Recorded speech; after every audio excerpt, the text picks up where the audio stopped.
Sleeping giants, the greatest detective ever, and forbidden love is what's crack-a-lackin' in episode 6 of Monarch Legacy of Monsters. There's some intriguing things set up here, so let's just jump right into episode 6, including some small MonsterVerse movie Easter eggs, things you may have missed, and some unsure, maybe, I don't know theories on where things are going. Make that elevator come faster as we get into episode 6 of Monarch Legacy of Monsters.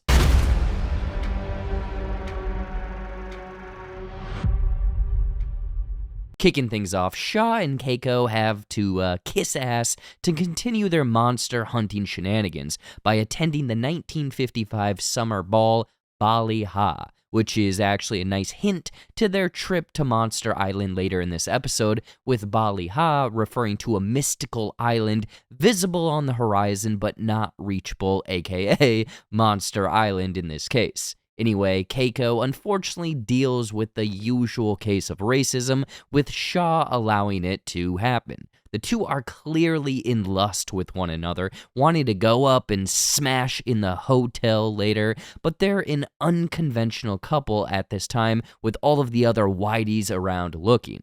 I mentioned this theory last week that Randa's kids were actually Shaw's, but I think that this is more of a smokescreen. He and Keiko want to be together, but with the way that this episode ends with the change in command, I think this is what unfortunately puts a rift between the pair, allowing old Billy Boy to weasel his way in.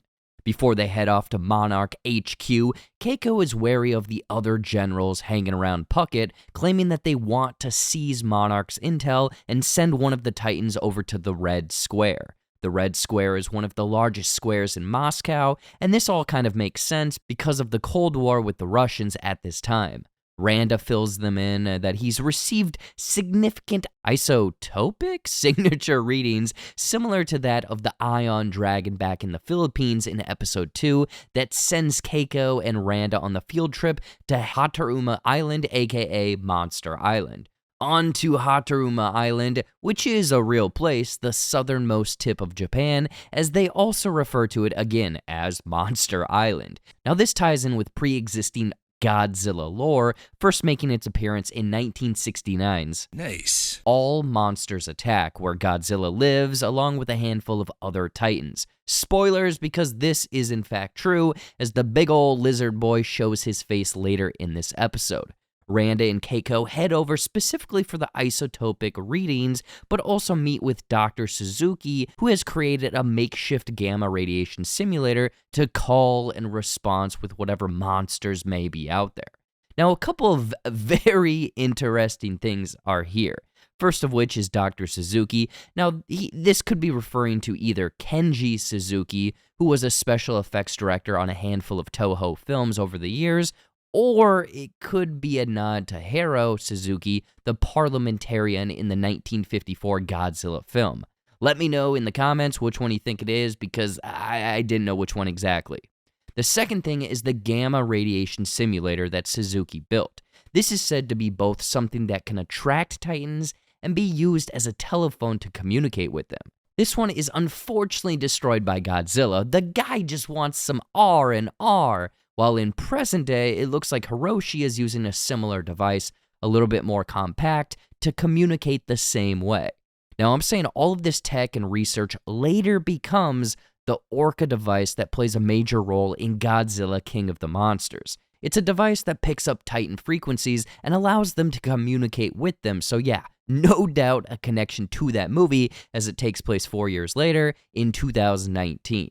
Jumping to present day, Duvall frees Shaw because she senses that he knows a heck of a lot more about Titans than he is letting on to Verdugo last week. The two basically become a buddy cop duo at this point, with Duvall revealing that she wants to stop whatever Titan emergence that's beginning in Alaska, saying she doesn't want anything to happen to the people like it did to her sister.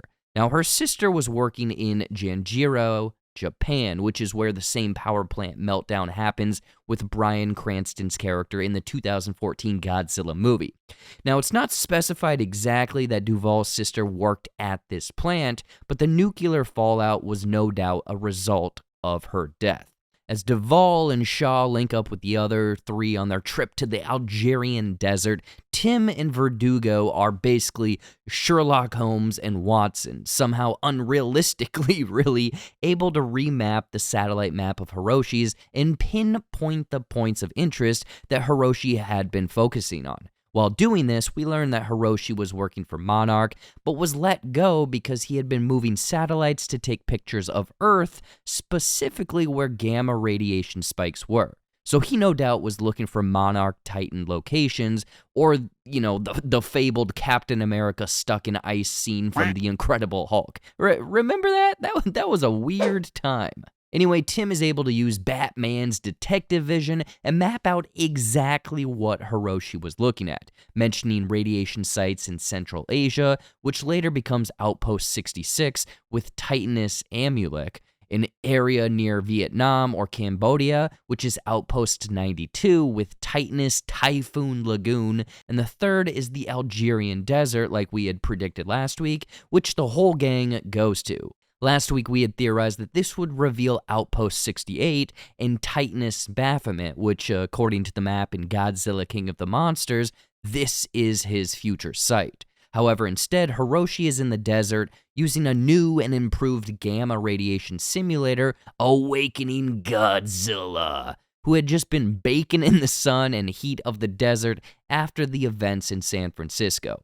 So Hiroshi had been following various radiation signatures, this one leading to a sleeping Zilly boy, which is no doubt continuing Hiroshi's wild Titan chase, with Duvall and Shaw not far behind them. Now, something interesting is that Shaw saying that he wants to help Godzilla, which instantly made me think that him and Duvall could be the start of the environmental terrorists that play a large role in Godzilla King of the Monsters, involving the Orca device and controlling Titans. Now, I'm not 100% sure this is where their journey leads, but no doubt whatever they are after, combined with the tech that Hiroshi has in his possession, will eventually become the Orca device. I think Shaw and the military fellas in the past who have taken over Monarch will get the plans for this as well, as some of these photos on the Monarch Unlocked website look similar to the device that Dr. Suzuki had initially built.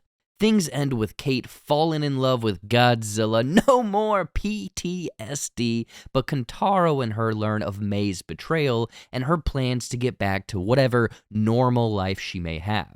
With all of these flashbacks and all of these different episodes, it's only a matter of time before the series fills in her backstory. So maybe next week, otherwise it's gotta happen soon because there's only 4 episodes left. That's episode 6 in the books. At first glance, not that much of anything really went down, but I do like what is being set up. The conflict with Shaw and Keiko, Duvall and Shaw potentially teaming up with Hiroshi and Godzilla, along with whatever sort of mischief May has in her past. So what did you think of this episode? Thumbs up? Thumbs down? Should Keiko and Shaw just have gotten busy in that elevator? Let me know everything in the comments below.